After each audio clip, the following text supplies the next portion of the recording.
When you master the art of 3-second selling, anything is possible.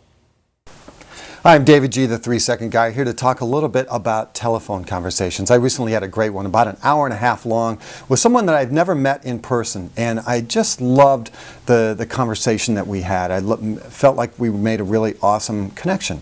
Also reminded me that calling people can be a very effective way of communicating. You know, too often we hide behind email these days, partly because we can, control it, it's convenient, and feels a little safer, a little less threatening.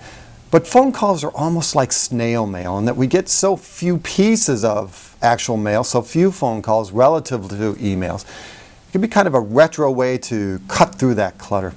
I know I don't use the phone often enough, and using it more is one of the goals I've set for myself. I want to relate a little story about how I used the phone recently, well, a few months ago, to screw up an opportunity.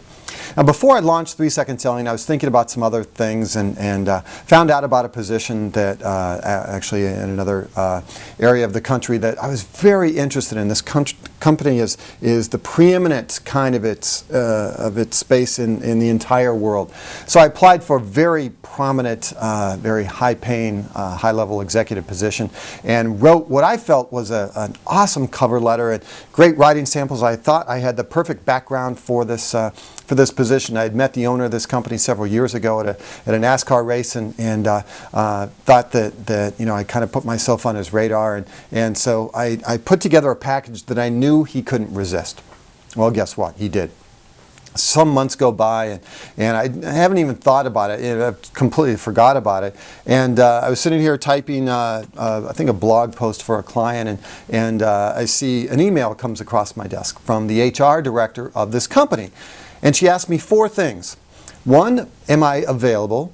2, am I still interested in the job? 3, what would I be looking to make in this position? And 4, what would I be willing to relocate for this position, although it involved lots of global travel?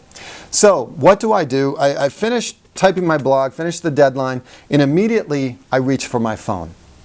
I didn't hit the pause button. I didn't think about what I was going to say. I didn't think about who was on the other end of this interaction, in this case an HR person, conservative, right? Kind of play it close to the vest. I didn't think about what I wanted out of the interaction. She asked 4 specific questions, and I should have called. In this case, I got a voicemail. I should have left the answer to those 4 specific questions, but no, I didn't.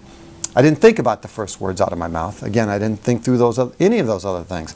I said, if anybody can think on their feet, if anybody can ad-lib, anybody can freelance, it's me. I did 3,000 TV news stories after all. I've done ad-libbing for a living. Well, in this case, I could have used a little more preparation. So I pick up the phone, as I say, I get a voicemail. It's probably over the lunch hour. And I don't remember what it is that I said to begin with. But I know that after about 30 seconds, somehow I'd made a reference to Austin Powers and Mojo, and oh my gosh, my brain was spinning. And after about, I would say, a minute 30 or so, I knew I was dead in the water. I had made her job really easy that day.